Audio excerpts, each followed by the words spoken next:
When I was 21, I first got introduced to meditation. I read it in the books and I saw everyone in the personal improvement industry doing it, and I felt the need to do it too. So I sat like this, I closed my eyes, and I literally forced myself to not have any thoughts. I would try so hard to keep the thoughts away from my head, but guess what?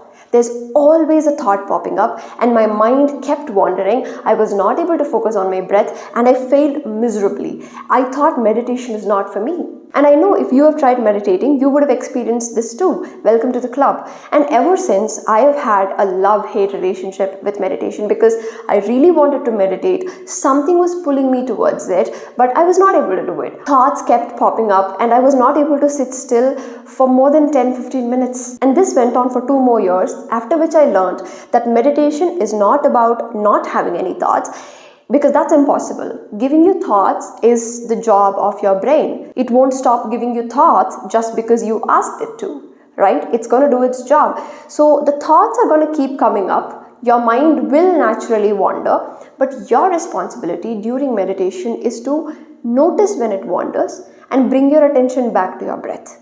So ever since I learned this, I started doing the same thing. So I would sit for 10-15 minutes and I would just close my eyes and I would just let my mind wander. So anytime it wanders, I would consciously notice it and bring it back to my breath. And I would try to keep my attention on my breath, breathing in and breathing out. And naturally, your mind will wander, my mind wanders, and then I will notice it, bring it back. So if this happens 1,000 times, you do it 1,000 times. So this is what I did. And this went on and off for another 2 years, after which I came across the real meaning, the real purpose behind meditation. And that's what we're going to talk about today.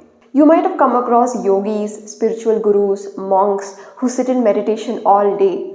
If the purpose of meditation is to calm your mind and relieve you from stress, why would these people be doing it all day, every day with so much intensity?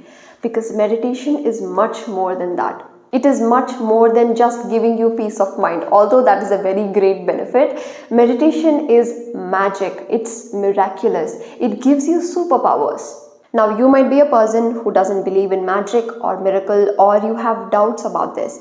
I request you to remove these doubts until the video ends. Keep it aside and watch the video with an open mind, just to learn about what I have to say, just to be a curious listener, like a curious student. You can listen to this and then decide whether you want to believe it or not. So first, what is meditation? Meditation is more of a tool or a process that takes you to a destination, and this destination is consciousness. So meditation is a vehicle that takes you to consciousness, that helps you get in touch with your own consciousness. Raise your hands if you don't know what consciousness is.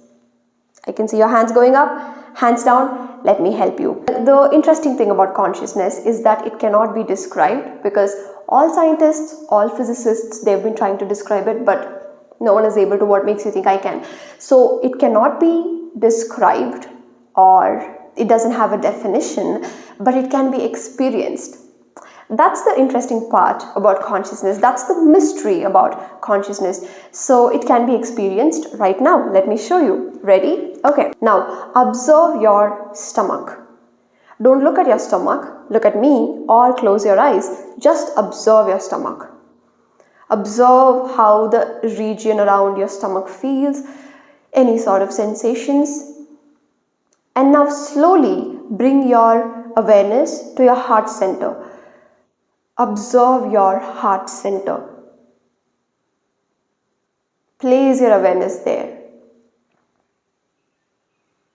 Now slowly take that awareness to your knees. Place your awareness on your knees. Now slowly bring that awareness back to your forehead, between your eyebrows. Just observe this region. You can look at me or close your eyes, but your awareness is here. You're just observing the space between your eyebrows. Now, just the way you observed your body, you observe your thoughts as well every single day, right? So your mind gives you thoughts like, you're a failure, you can't do this, if you do this you're going to fail, your manager is going to have a word with you, your mom is going to fight with you, your partner is going to cheat on you, this person hates you, if you go there and you do that you would look cringe. All of these thoughts appear in your head and you observe these thoughts, right? Because you are not these thoughts. You say that I'm sad, I'm angry, I feel like a failure. You do identify with those thoughts, which we need to avoid. We will talk about it more in the upcoming videos. But there are thoughts, and then there's you that observes these thoughts.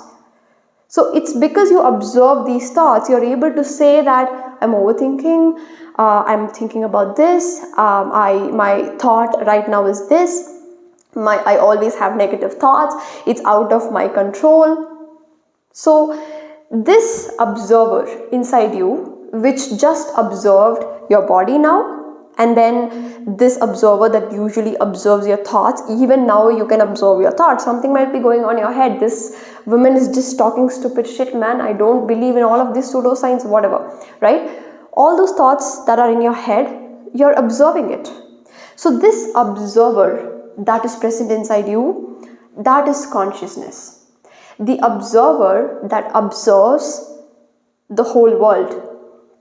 The observer that helps you observe everything. Your body, your mind, your thoughts, the world.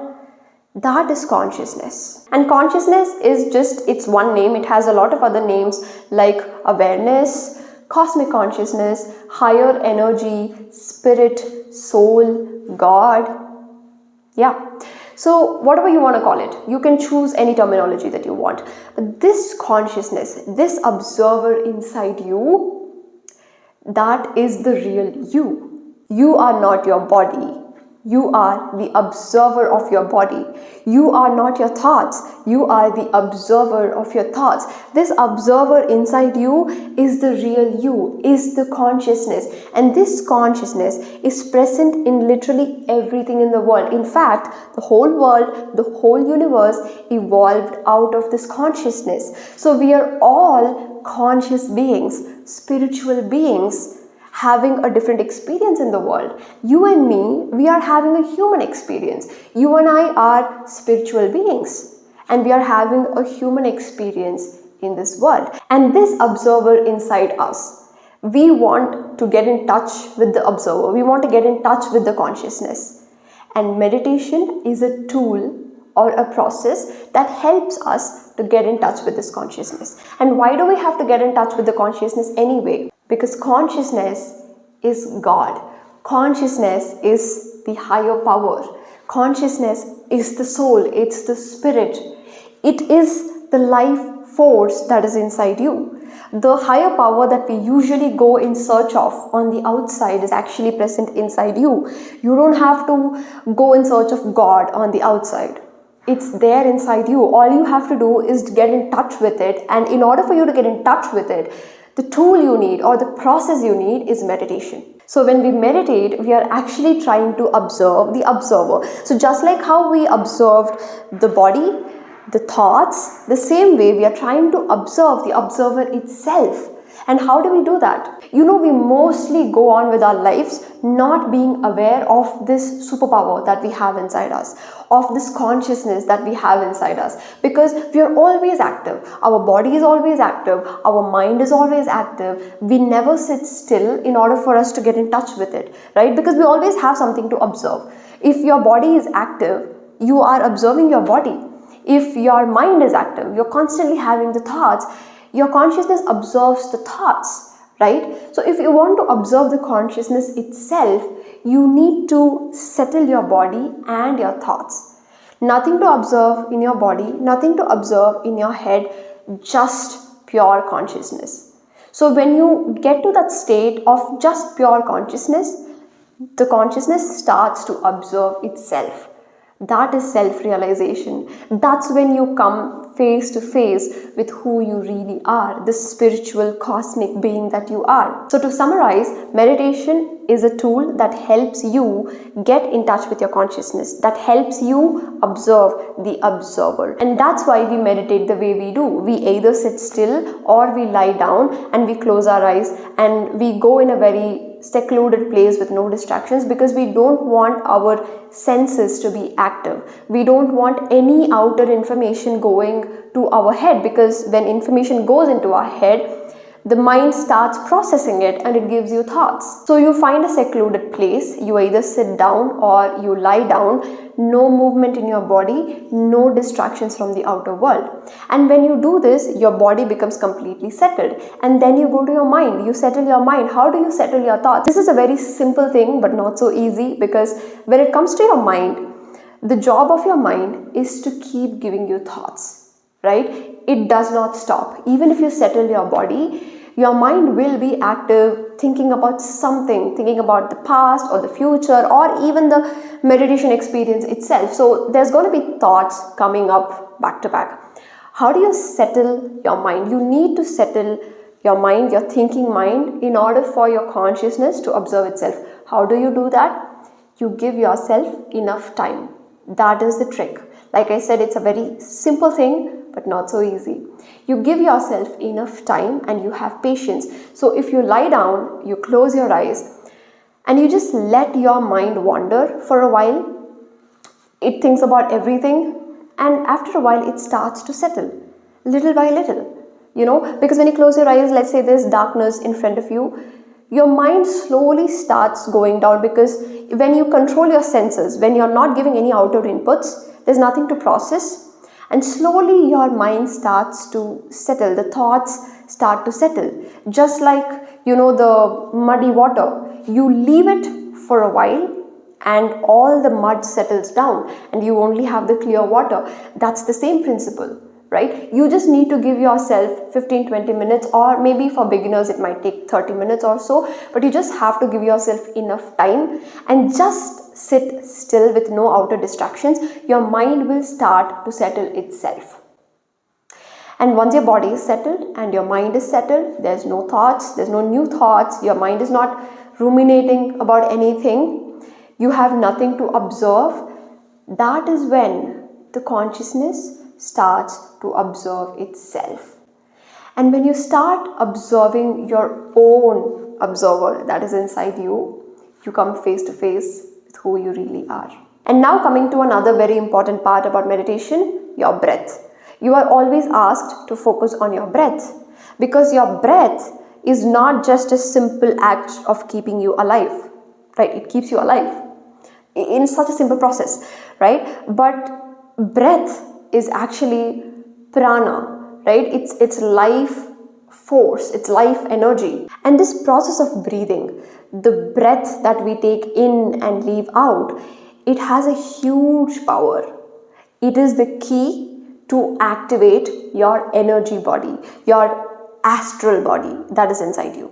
The longer, deeper breaths that you take, and there are different types of breathing practices. If you have done pranayama, you would know that there are different types of breathing practices. Although each pranayama has its own, bodily benefits, it actually activates your energy body. If you have done deep pranayama, you would know that. So it activates or triggers your energy body, which helps you, get in touch with your consciousness quicker.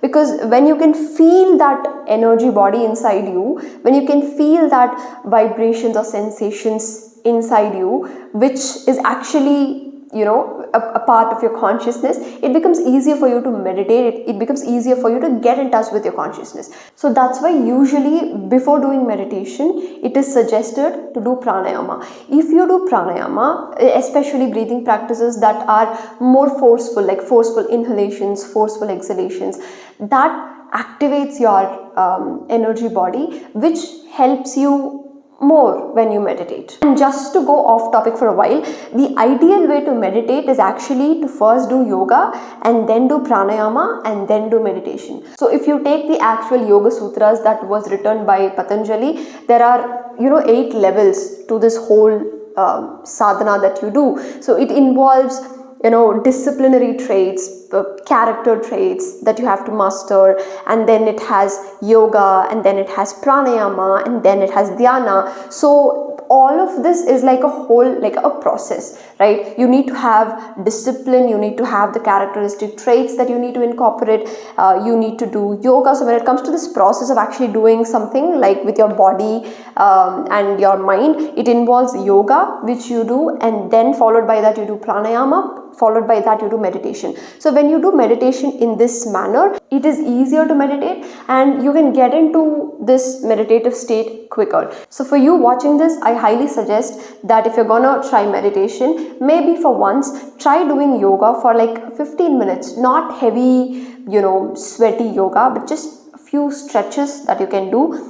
And then followed by that you can try 10 to 15 minutes of pranayama. Just take any one kind of breath work, something that is intense, and followed by that you do meditation. You will see a huge difference. You try both. You try meditating just like that. You just go sit, try, close your eyes and try meditating, and then try it with pranayama, do pranayama and then do meditation. You see the difference, and then you go ahead with the last thing which I said, yoga, pranayama and meditation, and you see the difference. Coming to the last segment of the video, why do I want to get in touch with my consciousness anyway? Why do I want to do that? What's the point? I understand that there's consciousness and there's this and that and yoga and all of that, but why do I want to do that? Well, I would say that getting in touch with your consciousness is a very, spiritual and subjective experience, right?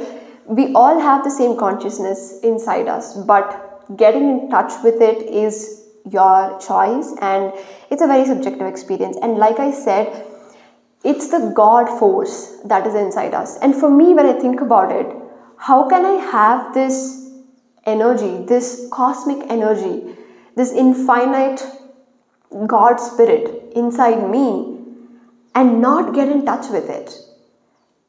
That feels like I'm not living in my full potential. When you know that you have something inside you, how can you not explore it? Right? That's my that's the trigger point for me to get started with all of this. And like I said, I've always felt very strong pull towards meditation, yoga, spirituality and all of that, and I have this deep sense of calling to take it to the world, to talk about it. I'm also a very curious explorer of this whole field. So I keep learning, I keep experimenting, experiencing, exploring, and I talk about it, I take it to the world. And I sometimes feel like it is a very out of control calling that I have. I cannot put it in words. Even if I try not to talk about this, even if I try not to make videos, I just cannot. I will go into this very deep existential crisis if I don't talk about all of these things, right? So that is a different area, I guess. That is like a different calling that I have in me. But apart from that, getting in touch with your consciousness, like I said, for me it's more like exploration. How can I have something inside me that has so much power and I can just leave it just like that, not getting in touch with it, not tapping that potential, right? So I would say that it comes from an individual's curiosity or open-mindedness, or a sense of belief. Because if you're a person who generally believes in a higher power, then I think you're more inclined to do meditation or get in touch with it. So it's an individual experience. If you want to, you can. If you don't want to, you don't have to. But I'm not going to leave you there. I have something interesting to say. So when you get in touch with your consciousness, you actually raise your energy. Every time you activate your energy body, you get in touch with it, you actually raise your energy. Your vibration becomes really high, it becomes pure, because the frequency of enlightenment, the frequency of freedom, the frequency of this awareness is like the top frequency, right? So you become really high in vibration, and we all know that the more your frequency is, the more you vibrate, the higher you vibrate, the more your manifestation power goes, like your manifestation power becomes stronger. The more you meditate, the more you get in touch with your consciousness, the stronger your manifestation powers become. Now you might be thinking that this is another woo-woo and the consciousness and manifestation are completely different things, but no. Everything in the world comes from consciousness. Not in the world, but like the whole universe. It comes from consciousness. Consciousness is the God. Consciousness is the creator, the creative energy that is present inside you, me, and everything in the universe is consciousness. It's consciousness that is running the show. It is consciousness that is the creative force behind everything. Consciousness is the creator. Let that sink in. Consciousness is the creator of everything in this universe. And everything, every single thing in the universe has this power, this creative power inside it. And you and I are spiritual beings, conscious beings that are having a human experience. You have this creative power inside you. I have it inside me. And when you tap it, when you get in touch with it, your ability to become the creator manifests. You get powers. You get this creative energy to be able to bring anything into your life. And again, this is not about manifestation, right? I don't teach manifestation. I don't talk about manifestation because manifestation is a very subjective experience. But the consciousness that is inside you, that's the creator. That's the creator energy. That is the creative power. And you and I have that creative power inside us. We can tap into it and increase our creative power through meditation. And I'll leave it there. See you in another video. Take care. Bye.